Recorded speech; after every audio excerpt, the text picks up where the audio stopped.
पिछली बार जब हमने कहानी को छोड़ा था तो आरव एक ऐसे सवाल के साथ अकेला खड़ा था।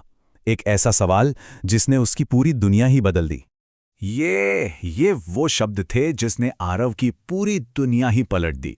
जिस लड़की को वो जानता था वो जैसे थी ही नहीं, और यहीं से एक ऐसे सफर की शुरुआत हुई जिसकी आरव ने कभी कल्पना भी नहीं की थी।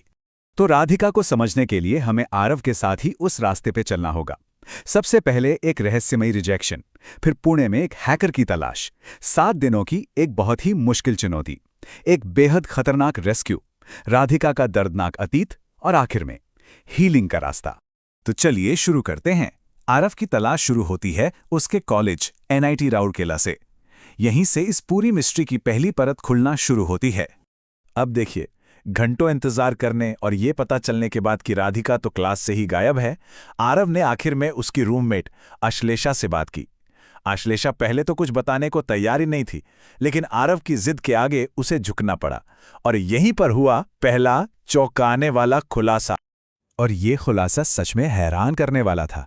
देखिए, एक तरफ थी हरिराजपुर वाली राधिका, मजाकिया, आकर्षक, जिसे आरव मिला था, और दूसरी तरफ थी कॉलेज वाली राधिका, जिसके नाम पर बैकलॉग्स थे, जो सबसे दूर रहती थी, महीनों से गायब थी। मतलब दोनों में जमीन आसमान का फर्क था। आश्लेषा ने जो बताया उसने आरव के होश उड़ा दिए। राधिका की एक सीक्रेट पहचान थी, ब्लू पॉइजन, पुणे से ऑपरेट करने वाली एक फ्रीलांस हैकर। कुछ लोग उसे द पर्पल डेविल के नाम से भी जानते थे। ये दुनिया हरिराजपुर की शांत दुनिया से बिल्कुल अलग थी। तो अब इस नई और खतरनाक जानकारी के साथ आरव सीधा पुणे के लिए निकल पड़ा। उसे पर्पल डेविल का सामना जो करना था, और पुणे में जो उसे मिला वो राधिका नहीं थी। वो एक पूरी अजनबी थी, किसी धूप वाले पार्क में नहीं बल्कि एक अंधेरे पब में, छोटी टाइट ड्रेस पहने, नियॉन लाइट्स में चमकती हुई, अकेले टकीला शॉट्स ले रही थी और नाच रही थी। ये वो राधिका नहीं थी जिसे आरव जानता था। अगली सुबह तो और भी ज्यादा शॉकिंग थी। आरव की नींद एक थप्पड़ से खुली और उसे तुरंत वहां से जाने का ऑर्डर मिला। राधिका गुस्से में थी, बहुत ज्यादा गार्डेड थी, और किसी भी कीमत पर आरव को खुद से दूर कर देना चाहती थी। वो उसे एक मसीहा नहीं बल्कि अपनी जिंदगी के लिए एक खतरा मान रही थी। और फिर उसने आरव के सामने एक चैलेंज रखा। तुम्हारे पास मेरा मन बदलने के लिए सिर्फ 7 दिन है। अगर तुम ऐसा नहीं कर पाए तो तुम्हें मुझे और इस शहर को, दोनों को हमेशा के लिए छोड़ना होगा। ये एक अल्टीमेटम था। सिर्फ 7 दिन। 7 दिनों में उसे मनाना था, वरना वो उसे हमेशा के लिए खो देता। आरव की जिंदगी के सबसे इंपॉर्टेंट हफ्ते की उल्टी गिनती अब शुरू हो चुकी थी। तो अब आरव उस पे नजर रखने लगा, और इसी दौरान उसे उसके काम के बारे में एक ऐसा भयानक सच पता चला जिसने राधिका को मौत के मुंह में धकेल दिया था। पता चला कि उसे अबू धाबी की एक फर्म ने टेररिस्ट ऑर्गेनाइजेशंस के लिए फंड ट्रांसफर करने का काम दिया था, और अब जब उसने मना कर दिया तो उसे जान से मारने की धमकियां मिल रही थी। ये सब कुछ, ये बोझ उसके लिए बहुत ज्यादा था। उसने उसे पूरी तरह से तोड़ के रख दिया था। और फिर वो मोमेंट आया जब वो पूरी तरह टूट गई। उसे अल्कोहल इंटॉक्सिकेशन और बहुत ज्यादा दर्द की वजह से हॉस्पिटल में भर्ती करना पड़ा। उसने आरव को बताया कि उसके क्लाइंट्स की डेडलाइन अगले ही दिन है, और वो फूट फूट कर रोने लगी। उसने आरव से बस एक ही गुहार लगाई, प्लीज मुझे यहां से ले चलो, मैंने सब कुछ बिगाड़ दिया है। उस हॉस्पिटल के कमरे में ब्लू पॉइजन का वो सख्त मुखौटा उतर गया, और अंदर से सिर्फ एक डरी हुई, सहमी हुई लड़की निकली। अब सोचने का टाइम बिल्कुल नहीं था। आरव को उसे फौरन पुणे से बाहर निकालना था। प्लान बिल्कुल क्लियर था। सबसे पहले एक मेडिकली असिस्टेड ट्रांसपोर्ट अरेंज करना, फिर उसके सारे डिजिटल फुटप्रिंट्स मिटाना, इसके बाद अथॉरिटीज को रिपोर्ट करके खतरे को न्यूट्रलाइज करना, और आखिर में उसे किसी सेफ जगह पर ले जाना। लेकिन सवाल यह है कि एक ब्रिलियंट इंजीनियरिंग स्टूडेंट उस हॉस्पिटल के बेड तक पहुंची कैसे?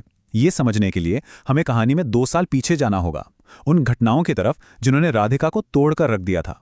ये एक के बाद एक हुए हादसों की एक पूरी चेन थी।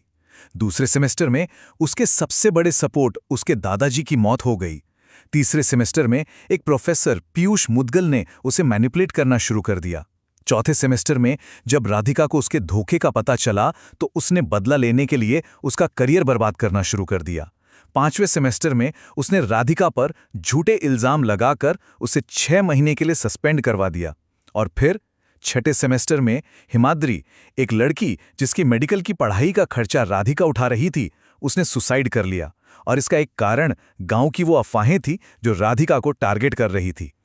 इन सब ने मिलकर एक जीनियस स्टूडेंट को ब्लू पॉइजन बना दिया।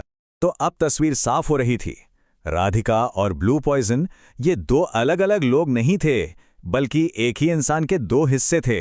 राधिका जो एक ब्रिलियंट इंजीनियर बनना चाहती थी, और ब्लू पॉइजन जो एक हैकर बनकर लड़कियों की पढ़ाई के लिए फंड जमा करती थी और भ्रष्ट लोगों को सजा देती थी। ब्लू पॉइजन कोई चॉइस नहीं थी, वो एक ढाल थी जो उस भयानक दर्द और सदमे से बचने के लिए बनाई गई थी। तो ये तो था उसका अतीत। अब बात करते हैं आगे की। क्या इस सब के बाद एक नई शुरुआत मुमकिन थी? क्या हीलिंग का कोई रास्ता था? जब 40 घंटे बाद राधिका की आंखें खुली तो वो पुणे में नहीं थी, वो वापस राउरकेला में अपने हॉस्टल के कमरे में थी। आरव ने अपना वादा निभाया था। उसने उसे वहां से निकाल लिया, उसकी हैकर पहचान मिटा दी और खतरा भी टाल दिया। लेकिन उसे राहत नहीं मिली, बल्कि आरव को उसके गुस्से का सामना करना पड़ा। उसने साफ साफ कहा, मैंने कभी नहीं कहा कि मैं एनआईटी राउरकेला वापस आना चाहती हूं। तुमने जो किया मैं उसकी सराहना करती हूं, लेकिन मेरा यहां वापस आने का कोई इरादा नहीं था। वो उस जिंदगी का सामना करने को तैयार नहीं थी जिससे वो भागकर गई थी। फिजिकल रेस्क्यू तो पूरा हो चुका था। आरव उसे एक सेफ जगह पर ले आया था, लेकिन अब उसकी इमोशनल दीवारें पहले से भी ज्यादा ऊंची हो गई थीं। और यहीं आरव को एहसास हुआ कि असली लड़ाई, असली सफर तो अब शुरू हुआ है। रेस्क्यू ऑपरेशन खत्म हो गया था, लेकिन असली चुनौती तो अब शुरू हुई थी। सवाल यह है कि जिस दिल को वापस जीतने के लिए इतनी मेहनत की, इतनी जंग लड़ी, उस दिल को ठीक कैसे किया जाए? ये सवाल आरव के जहन में गूंजता रहा जब उसने राधिका को खुद से दूर जाते हुए देखा।